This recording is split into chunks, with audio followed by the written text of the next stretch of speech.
Também vou convidar para o nosso bate-papo o Renato, ele vai participar com a gente pela internet. Olha só a história dele. Ele começou a usar drogas, gente, aos 10 anos. E ele que vai contar melhor para a gente como é que foi depois dessa virada de chave. Boa tarde, Renato. Obrigada pela sua participação, viu? Boa tarde. Quem agradece pela participação sou eu, pela oportunidade. Conta pra gente como é que foi que você iniciou, né? Assim, que as drogas entraram na sua vida. Na realidade, assim, eu cresci numa família desestruturada, né? Eu comecei aos 10 anos de idade, eu já fazia o uso do tabaco. E com um grupo que eu fazia o uso do tabaco, eu veio junto o solvente, né? Eu comecei a fazer o uso de solvente. Eu passei a xeratina e cola. Daí em diante, por eu já ter uma família desestruturada, eu acabei indo parar nas ruas. Eu fui em busca de liberdade muito cedo, né? Eu não me sentia bem dentro da minha casa e fui em busca de liberdade muito cedo. Aos 12 anos de idade eu já fazia o uso de maconha e aos 16 anos de idade eu acabei chegando no uso do crack.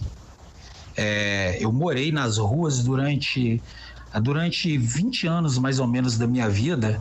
Eu passei entre ruas e sistemas prisionais. Eu costumo dizer que as drogas elas roubaram uma parte muito grande da minha infância e a minha juventude. Foi perdida para as drogas, né? E dá muito trabalho para sair disso. Chegar no fundo do poço igual eu cheguei e não tinha mais expectativa nenhuma de vida, né? Eu não tinha vida, eu não vivia. Eu tive uma decadência muito grande no uso de drogas. Eu não estudei. Eu não me dei a oportunidade de fazer nada. Eu fui um adolescente que vivia para usar droga. Eu fui um jovem que vivia para usar droga. E graças a Deus hoje a história se mudou na minha vida, né?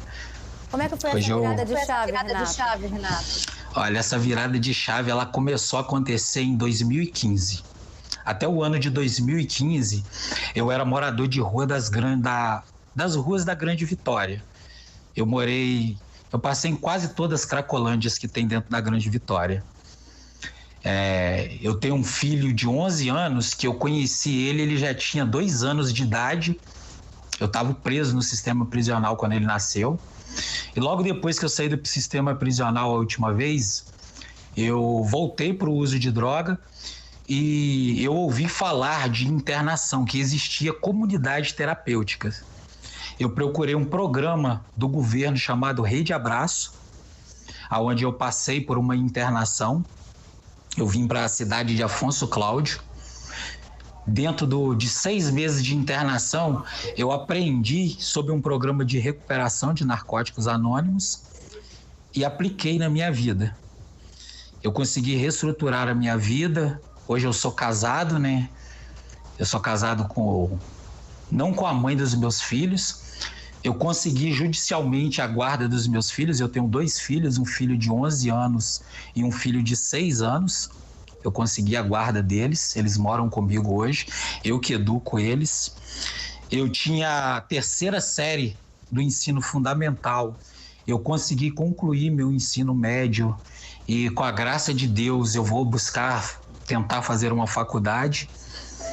Essa virada de vida ela se deu logo depois que eu conheci esse programa Rede Abraço e passei internado na comunidade no projeto Resgate Vida, né? E hoje eu trabalho como monitor de dependência química. Hoje eu me especializo dentro da área, já fiz vários cursos e venho me especializando cada vez mais, me aprofundando nessa área, tendo a oportunidade de ajudar pessoas, né, que passam pela mesma situação que eu já passei. Renato, você foi falando da sua vida, o meu olho encheu de lágrimas por vários momentos, como uma pessoa que a gente tem que bater palma porque você deu a volta por cima. Hoje você tem uma história de superação, você ressignificou a sua vida e você vai ter uma história para contar para os seus filhos, porque até mesmo se hoje você tem a guarda deles, é sinal de que você, né, é uma pessoa que tem condições de criar os seus filhos, com tudo isso que você falou, com todo esse aprendizado, né?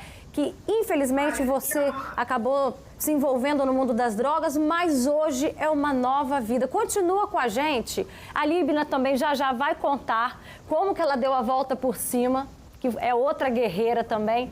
Mas antes eu queria que o senhor, Dr. Valdir, contasse, explicasse qual é o efeito da droga no organismo de um adolescente, de uma criança. No caso do Renato, gente, ele tinha 10 anos, a Líbina, 14.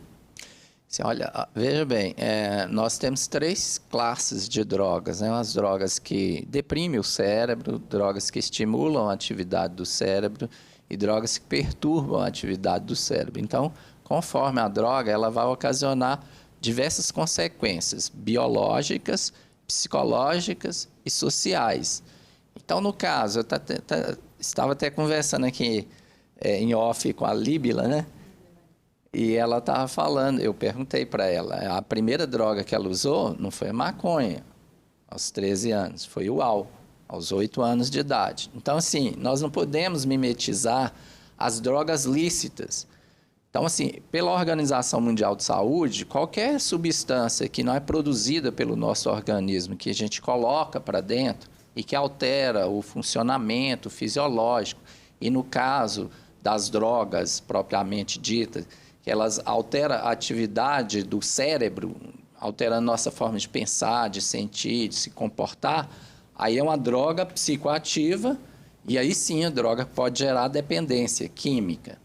Então, conforme essa droga, a ação dela no cérebro, a gente tem várias doenças. Eu posso ficar aqui o dia inteiro citando só do álcool, para você ter uma ideia. O álcool é responsável por 230 tipos de doença, enquanto o cigarro é responsável por 25 tipos de doenças, e todas elas causas de mortes.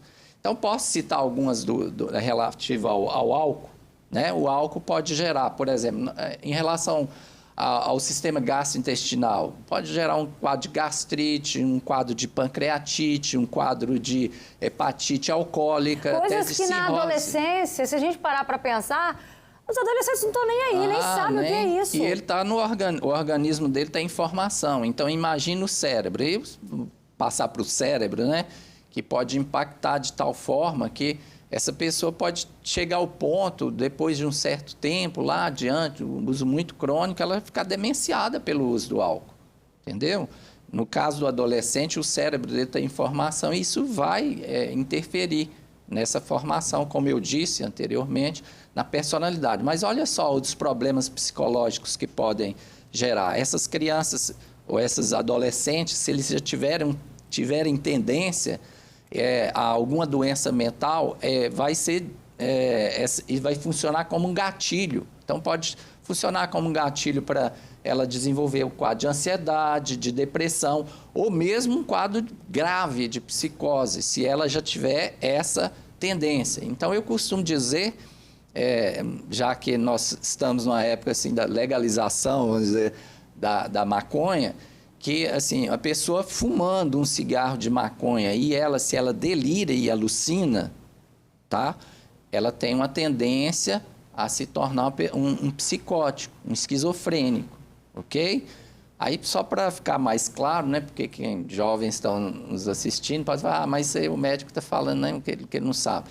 Tá, se usar uma quantidade muito grande de maconha durante muito tempo, pode também desencadear psicose. Agora, um uso recreacional e de uma pessoa que não tem tendência, costuma-se, às vezes, ela não desencadeia esse quadro. E aí que cabe a influência, porque o outro fala assim, eu uso, o outro usa não sei quantos anos e não tem problema nenhum. Mas cada pessoa é uma pessoa diferente. Então, vamos supor, crack, cocaína e crack são estimulantes do sistema nervoso central. Pode levar a pessoa a um quadro de overdose, por exemplo, ela pode ter problemas cardíacos, pode ter um infarto agudo do miocárdio, um AVC. Mas o jovem não pensa nisso, cerebral. Né, Líbina? Isso, não. Você até poderia, na sua época, ver isso acontecendo com um outro amigo, mas isso te causava pânico, te causava medo? Não causava, nem um pouco de medo. Eu cheguei a experimentar um pouquinho de crack também.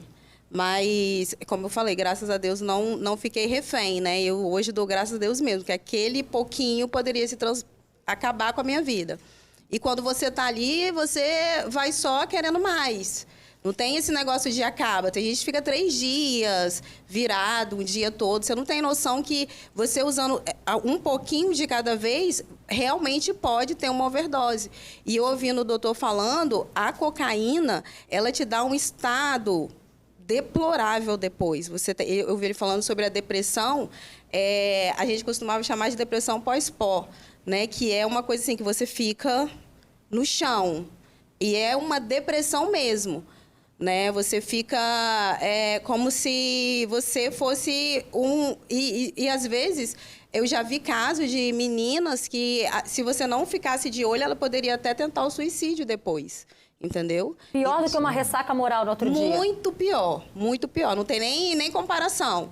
Então, hoje, eu olhando, o que eu falo hoje com os meus filhos, eu não vi ninguém falar, eu não ouvi ninguém falar. Eu passei por essa situação e se você não tiver cuidado, é uma coisa assim que te leva realmente à morte. Quando você fazia o uso das drogas na adolescência, você tinha consciência dos danos, que você estava fazendo algo errado, dos danos à sua saúde? Tinha consciência de que você, não estou seguindo o caminho que minha mãe me ensinou? Você tinha consciência disso, Líbina? Eu nasci num lar evangélico, né? Fui criada na igreja e quando eu era menorzinha, eu era bem fielzinha mesmo, aquelas do retetezinho bem fiel. E quando eu comecei a usar droga, é como se uma parte da nossa mente saísse, assim, como é que eu vou te dizer? Quando você entra na adolescência, é como se você já soubesse tudo. Eu já sei de tudo. Experimentei uma vez, não deu nada. Aí, tá vendo? Dá nada. É só essa vez e não dá nada, outra vez também não deu nada. E você vai se enturmando e você vai se afundando. E cada vez você vai ficando mais descolado, só que você vai se afundando num mundo que só você vê que aquilo ali é legal para você. As pessoas, elas estão de fora, elas estão te olhando. E elas estão falando, olha o que você está fazendo. Mas na cabeça, Roberta, é como se fosse uma lavagem. Você não pensa como a gente pensa hoje. Sua mãe conversava com você sobre isso? Conversava, mas tem coisas hoje que a minha mãe ela vai saber quando ela assistir isso. Entendeu? Quando ela assistir o programa. Aí ela vai saber de muita coisa, porque ela não sabia. Eu saí de casa com 15 anos, quando eu tive meu filho.